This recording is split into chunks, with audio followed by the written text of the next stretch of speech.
heart and soul of the game is at the Boxing Voice. Ain't no other site in the game could see the Boxing Voice.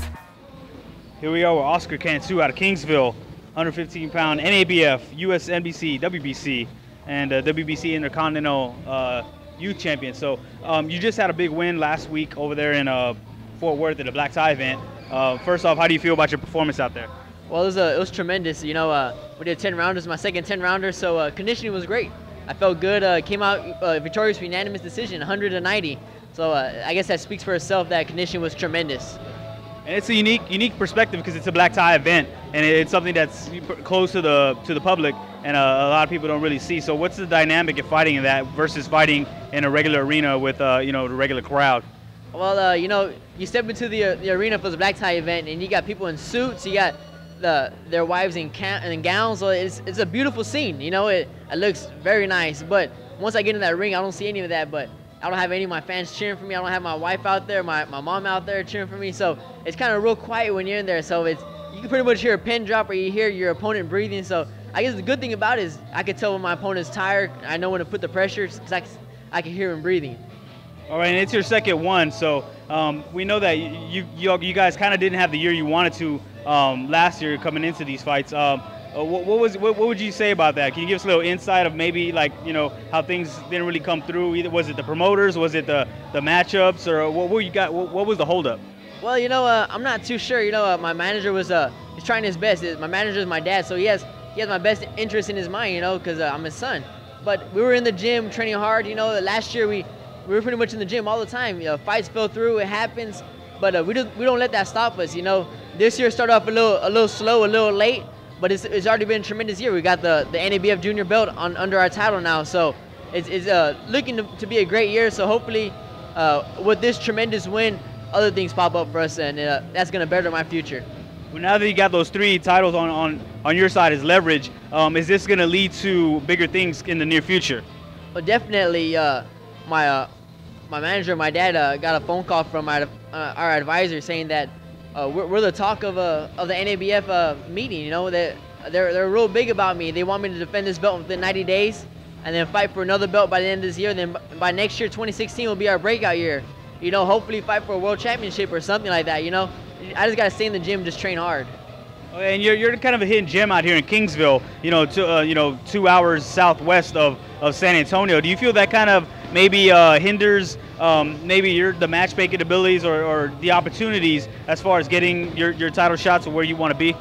Well, I'm sure it does, but I don't let it stop me. You know, like you said, a hidden gem. You know, I've been out here training hard, and it happens. You know, I get overlooked by the bigger cities, the bigger towns, but my manager, my dad, we're doing great things. You know, without the big promoters there, we're just going out there just training hard. When opportunities come, we're ready for them because we're in the gym training hard every day, like if we're fighting for the world championship.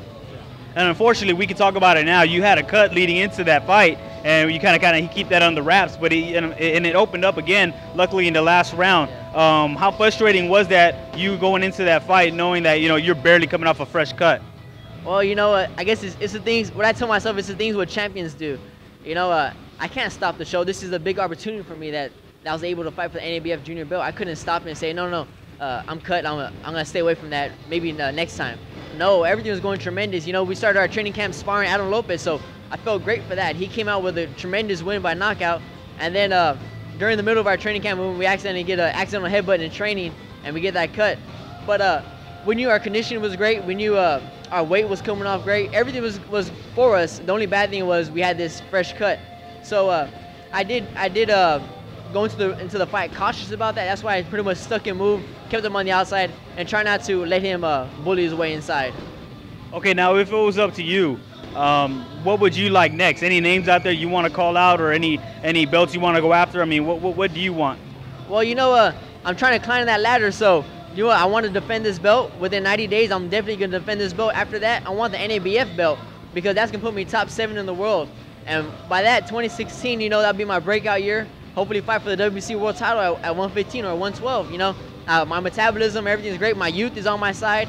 I'm ready for this, you know. I'm just training in the gym real hard. You know, everything's in God's hands, you know. Whatever doors he opens up for us, and I'm going to go out there and just go take it. All right, and you said it yourself. You can make 115, 112. Where do you feel that you're at your best, and where are you going to continue to campaign? Are you going to continue at 115? We're definitely going to stay at 115, but I could definitely make 112. You know, the day of the weigh-ins for this fight, I was weighing 112.2. You know, my coach told me, hey, you got to drink a little something, eat a little something so we get back up so we're not too light.